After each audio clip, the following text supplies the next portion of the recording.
अस्सलाम वालेकुम स्टूडेंट्स। आज की इस वीडियो लेक्चर में हम डिस्कस करेंगे राइबोसोम्स के बारे में। राइबोसोम्स क्या है और इसका फंक्शन क्या है हमारे सेल के अंदर, ठीक है। तो ये चीज़ हम डिस्कस करेंगे। इसके अलावा इसके साथ साथ कुछ इंपॉर्टेंट जो एमसीक्यूज इसमें बन सकते हैं वो भी हम डिस्कस करेंगे इसमें।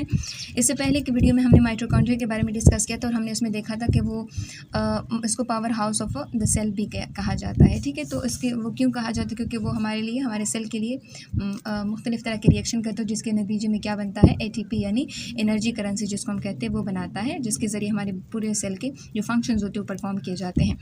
अब हम बात करेंगे हम लोग राइबोसोम्स, और राइबोसोम्स को हमने पहले भी डिस्कस किया था जब हम एंडोप्लाज्मिक रेटिकुलम को डिस्कस करें। तो उसमें हमने देखा था कि एंडोप्लाज्मिक रेटिकुलम के दो सेक्शंस होते हैं, दो पार्ट्स होते हैं, दो टाइप्स होती हैं इसकी। एक को हम स्मूथ एंडोप्लाज्मिक रेटिकुलम कहते हैं, एक को हम रफ एंडोप्लाज्मिक रेटिकुलम कहते हैं। तो स्मूथ में हमने देखा था कि उसके ऊपर वो छोटे छोटे ग्रेन्यूल्स होते हैं वो मौजूद नहीं होते, लेकिन अगर हम रफ एंडोप्लाज्मिक रेटिकुलम की बात करें तो उसके ऊपर छोटे छोटे ग्रेन्यूल्स जो होते हैं वो मौजूद होते हैं, और वो छोटे ग्रेन्यूल्स जिसकी हम बात कर रहे थे उसको हमने राइबोसोम्स का नाम दिया था। ये देखें, ये छोटे छोटे ग्रेन्यूल जो कि आपको यहाँ पे नजर आ रहे हैं इसको हम राइबोसोम्स कहते हैं। ये रफ एंडोप्लाज्मिक रेटिकुलम देखिए यहाँ पर, ठीक है। देखिए नो राइबोसोम्स, ठीक है, विद राइबोसोम्स, सही है। तो ये देखिए छोटे छोटे ग्रेन्यूल्स क्या है, ये राइबोसोम्स कहलाते हैं, और ये देखिए न्यूक्लियस के अंदर कहीं भी आपको मिल सकते हैं।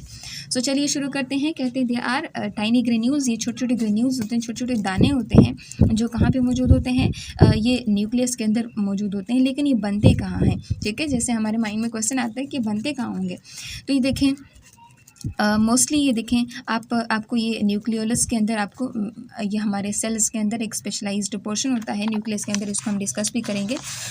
ये देखें, ये न्यूक्लियस है और न्यूक्लियस के अंदर ये क्या है, एक स्पेशलाइज्ड पोर्शन है जिसको हम न्यूक्लियोलस कहते हैं। देखिए रेड कलर का आपको, पिंक कलर का आपको दिया हुआ है। देखें इसके अंदर क्या होते हैं, ये राइबोसोम्स होती हैं, असेंबल होती हैं, बनते हैं।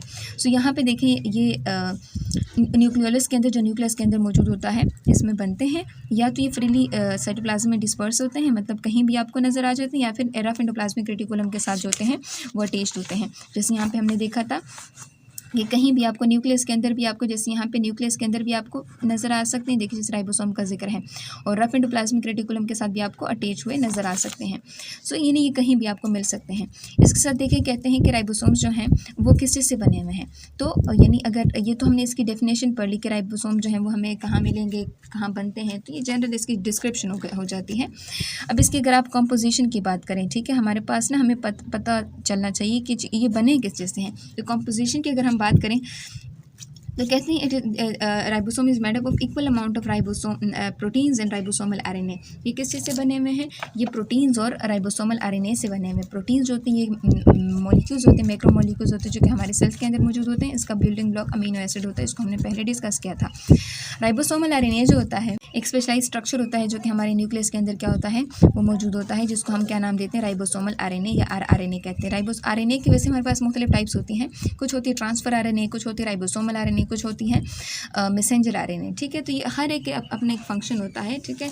तो ये हमारे से ये मोस्टली किसी से बना हुआ है, प्रोटीन इक्वल अमाउंट की हम बात करें, प्रोटीन प्लस राइबोसोमल आरएनए से ये क्या होता है, ये बना होता है। आरएनए जो होता है ये राइबोन्यूक्लिक एसिड, इस तरह जैसे डीएनए होता है ना, डीऑक्सी राइबोन्यूक्लिक एसिड, इसी तरह ये राइबोन्यूक्लिक एसिड इसको हम कह सकते हैं। ये बिल्कुल उसी तरह का होता है, लेकिन डीएनए डबल चेन होता है और आरएनए जो होती है सिंगल चेन होता है।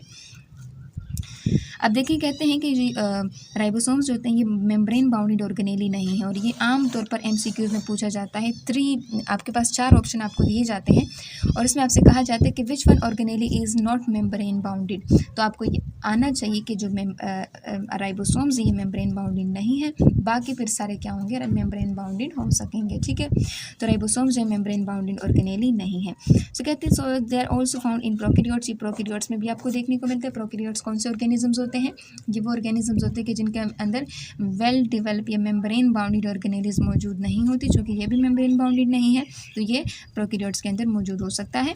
और कहते हैं जो यूकैरियोटिक राइबोसोम्स होते हैं ये थोड़े बड़े होते हैं प्रोकैरियोटिक राइबोसोम्स के बारे में, मतलब जो यूकैरियोटिक ऑर्गेनिजम्स होते हैं कि जिनके अंदर वेल डेवलप ऑर्गेनेलिज मौजूद होती हैं उनके अंदर, और जो प्रोकैरियोट्स होते हैं उनके अंदर जो राइबोसोम्स होती है थोड़े से एक दूसरे से मुख्तलिफ हो सकते हैं। जो यूकैरियोटिक होता है इसका थोड़ा लार्जर होता है, बड़ा होता है, जो प्रोकैरियोटिक का राइबोसोम होता है थोड़ा सा छोटा होता है। इस तरह कहते हैं ये प्रोटीन सिंथेसिस में इसका जो फंक्शन है, देखिए यहाँ पर एमसीक्यूज में आपसे पूछा जाता है कि राइबोसोम्स का जो है फंक्शन क्या है, तो वो क्या है, वो प्रोटीन सिंथेसिस यानी प्रोटीन की तैयारी है। अब अब कहते हैं राइबोसोम जो है वो इसके दो सब यूनिट होते हैं, दो छोटे-छोटे यूनिट्स होते हैं। एक लार्जर सब यूनिट होता है, दूसरा स्मॉलर सब यूनिट होता है। देखिए ये स्मॉलर सब यूनिट और ये क्या है, ये लार्जर सब यूनिट है, ठीक है। तो राइबोसोम्स क्या है, ये टाइनी ग्रेन्यूल्स होते हैं। ये न्यूक्लियस में आपको कहीं भी नज़र आ सकते हैं, सॉरी साइटोप्लाज्म में आपको कहीं भी नज़र आ सकते हैं। ये आपको एंडोप्लाज्मिक रेटिकुलम के साथ अटैच भी मिलेंगे।